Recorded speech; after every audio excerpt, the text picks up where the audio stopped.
बच्चों, आज हम अपठित गद्यांश का अभ्यास कर रहे हैं। यह अभ्यास आपको हिंदी असाइनमेंट में दिया गया है। गद्यांश को पढ़कर प्रश्नों के उत्तर दीजिए। मूल्यपरक ये गद्यांश है। हम इस गद्यांश को पहले 2 बार पढ़ेंगे और इसे अच्छे से समझेंगे। एक कौवा था। एक दिन उसे एक रोटी का टुकड़ा मिला। वह उसे लेकर एक पेड़ की डाल पर बैठ गया। तभी वहाँ एक लोमड़ी आई।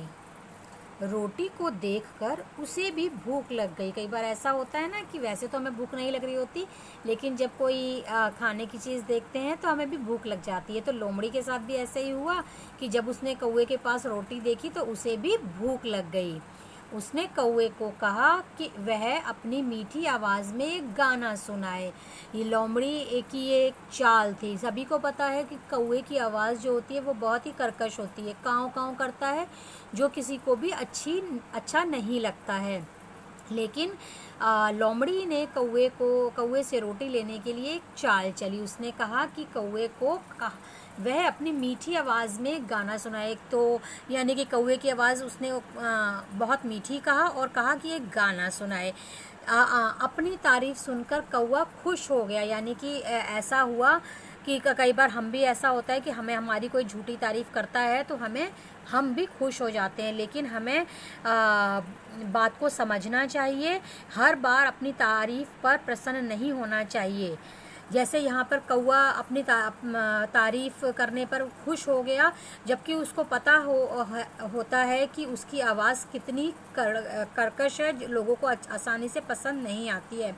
अपनी तारीफ़ सुनकर कौवा खुश हो गया। उसने जैसे ही मुंह खोला, रोटी का टुकड़ा नीचे गिर गया और लोमड़ी उसे लेकर भाग गई। तो रोटी का टुकड़ा उसने मुंह में पकड़ा हुआ था और मुंह खुलते ही वो नीचे गिर गया और लोमड़ी लेकर भाग गई। लोमड़ी की यही चाल थी कि रोटी किसी प्रकार से नीचे गिर जाए, क्योंकि वो नीचे ज़मीन पर खड़ी थी और कौवा जो था वो पेड़ की डाल पर बैठा हुआ था। हम इस गद्यांश को एक बार और पढ़ते हैं। एक कौवा था। एक दिन उसे एक रोटी का टुकड़ा मिला।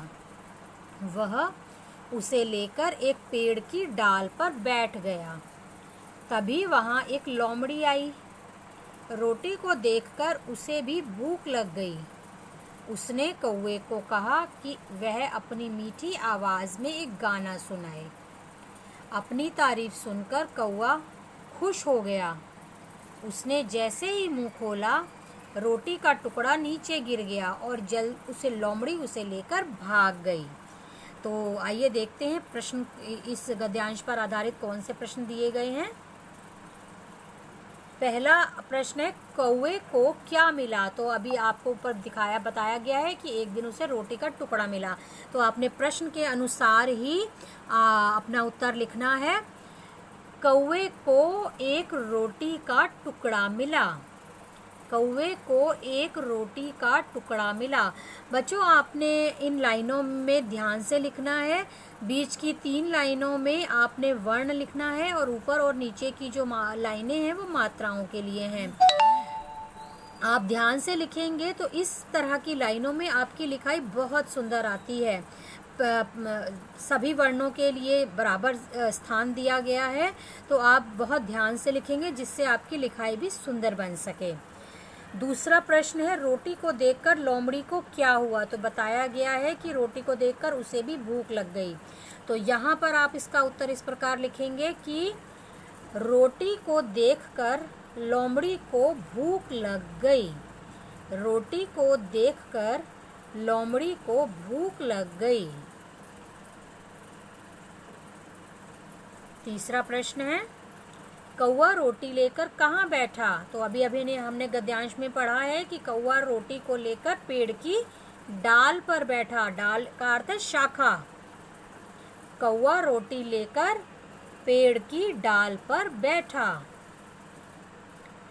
चौथा और अंतिम प्रश्न है, इस गद्यांश को पढ़कर आप बताइए कि आपने क्या सीख ली है, यानी कि इस गद्यांश से आपको क्या शिक्षा मिली है। तो यहाँ पर लिखना है कि इस गद्यांश से हमें यही शिक्षा मिली है कि हमें किसी की बातों में नहीं आना चाहिए, क्योंकि लोमड़ी ने उसकी झूठी तारीफ की थी और झूठी तारीफ से वो सुनकर खुश हो गया था और इसी चक्कर में उसको अपनी रोटी गंवानी पड़ी। तो हमें यही शिक्षा मिलती है कि हमें किसी की बातों में नहीं आना चाहिए। तो बच्चों, आपने यही शिक्षा इसमें लिखनी है और आपने हिंदी असाइनमेंट में ही काम करके भेजना है।